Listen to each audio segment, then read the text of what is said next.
Well, we've been talking about humility, humbling yourself, and not pretending. Have you ever heard of the phrase, fake it till you make it? Maybe at work, maybe you knew how and what to do in most circumstances, but then that one event happens just to find out that if you would have listened more to your coworkers, that you would have had a better outcome. You were humbled.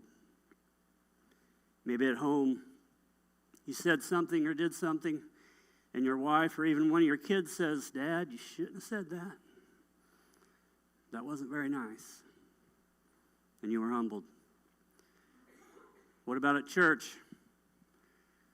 I remember when I came back to this church, we were serving and getting involved in one way or another, and a time went by.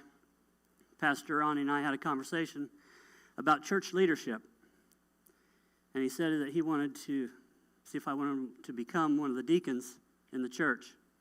And I felt proud, I felt honored, and I wanted to serve God in a church. And I said, okay. Then there was a silence. I looked back at Pastor Ronnie and I said, what do I do? He kind of just kicked back in his chair and he said, continue to do what you're already doing. And I was humbled immediately. I was going to be a deacon. I didn't know Scripture. I still don't know what I should know.